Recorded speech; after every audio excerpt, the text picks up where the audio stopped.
Haleluya, salam sejahtera dalam kasih Tuhan kita Yesus Kristus, Bapak Ibu, Saudara-saudari yang diberkati Tuhan. Hari ini kembali program Yesus Kuatku hadir buat kita semua. Mari sebelum kita dengarkan firman Tuhan, saya ajak kita tundukkan kepala, kita sama-sama berdoa. Bapa dalam sorga, dalam nama Tuhan Yesus Kristus, hari ini kembali kami datang kepadamu. Kami mau dengar lagi firman-Mu Tuhan. Firman-Mu itulah yang menuntun hidup kami, firman-Mu itulah yang menolong kami, supaya kami dapat terus berjalan di dalam kebenaran-Mu Tuhan. Urapi kami semua Tuhan, agar kami mengerti firman-Mu dan melakukan firman-Mu. Dalam nama Tuhan Yesus Kristus, kami sudah berdoa dan mengucap syukur. Haleluya. Amin. Bapak Ibu yang diberkati Tuhan, hari ini tema yang diberikan bagi kita semua adalah jangan sekedar percaya. Jangan sekedar percaya. Ada dua bagian yang hari ini akan kita bahas Bapak Ibu ya. Yang pertama adalah dari Yohanes 8 di ayat 30 sampai 31. Kita baca bersama Yohanes 8 ayat 30 sampai 31. Firman Tuhan berkata sebagai berikut. Setelah Yesus mengatakan semuanya itu, banyak orang percaya kepadanya. Maka katanya kepada orang-orang Yahudi yang percaya kepadanya, "Jikalau kamu tetap dalam firman-Ku, kamu benar-benar adalah murid-Ku." Ini bagian dari pengajaran Yesus kepada orang banyak pada saat itu. Nah, Yesus mengatakan tinggal di dalam firman dan kamu adalah benar-benar murid-Ku. Bapak Ibu, ada banyak orang Kristen itu rajin beribadah, rajin baca Alkitab, rajin melakukan segala sesuatu yang Tuhan kehendaki. Tetapi ada banyak juga orang-orang yang tidak melakukan firman itu. Apa yang sudah dia baca tidak dilakukan. Mereka tetap hidup di dalam dosa. Mereka tetap hidup di dalam hal-hal yang tidak benar. Kalau kita merujuk pada ayat yang sudah kita baca, Yohanes 8 ayat 30 sampai 31, tinggal di dalam firman dan melakukan firman. Tinggal di dalam firman artinya hidup kita ini selalu selaras dengan apa maunya Tuhan, apa yang firman Tuhan katakan.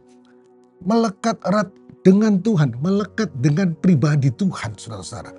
Mazmur 63 di ayat 9 mengatakan, jiwaku melekat kepadamu. Jadi kita harus melekat kepada Tuhan untuk kita melakukan firman-Nya. Jadikan firman itu sebagai kebutuhan hidup kita yang terutama, saudara-saudara ya. Karena seperti dikatakan di Mazmur 119 ayat 105, Daud berkata, firman-Mu itu pelita bagi kakiku dan terang bagi jalanku. Melakukan firman Tuhan dalam langkah hidup kita setiap hari menunjukkan bahwa kita adalah orang-orang yang hidup takut akan Tuhan, orang-orang yang menghormati Tuhan, dan orang-orang yang setia kepada Tuhan. Kita bukanlah orang yang suka meremehkan firman. Amsal 13 di ayat 13 mengatakan, siapa meremehkan firman, ia akan menanggung akibatnya. Saudara-saudara. Oleh sebab itu, saudara-saudara, tinggallah di dalam firman-Nya, hiduplah di dalam firman-Nya, dan lakukan firman itu dengan setia. Itu bagian yang pertama. Kita lakukan firman Tuhan. Nah, yang di bagian kedua adalah di Lukas 9. Lukas 9, mari kita sama-sama buka Lukas 9 ayat 23.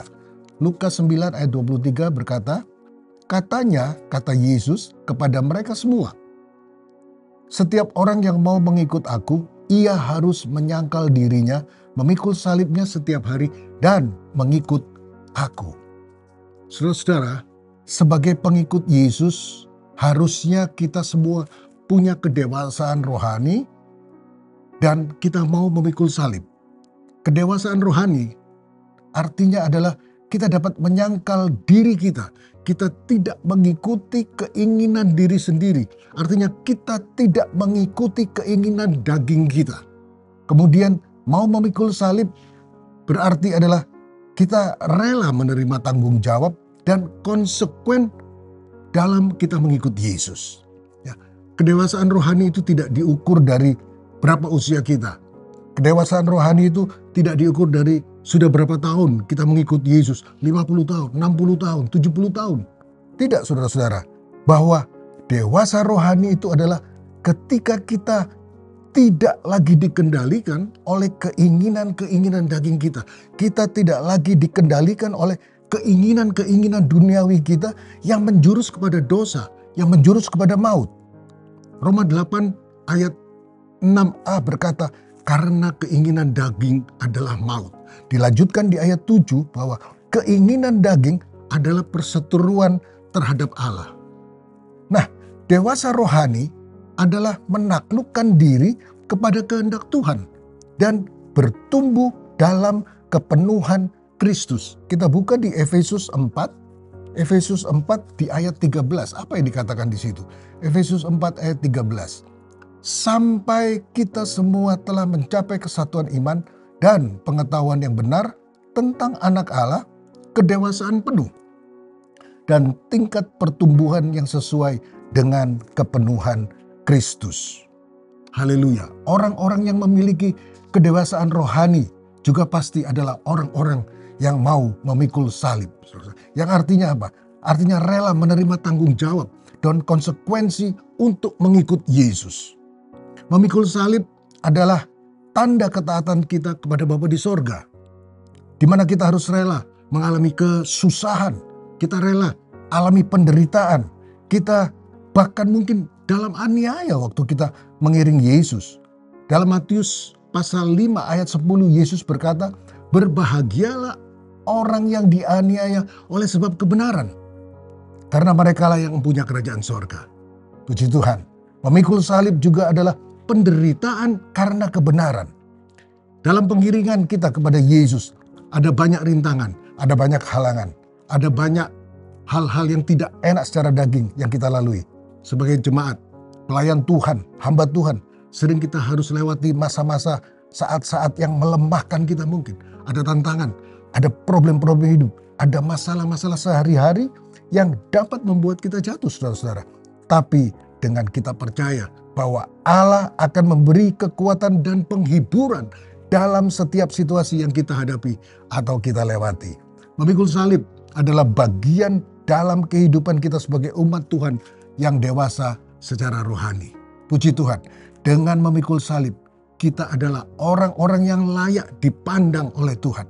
Matius 10 ayat 38 berkata, barang siapa tidak memikul salibnya dan mengikut aku, ia tidak layak bagiku.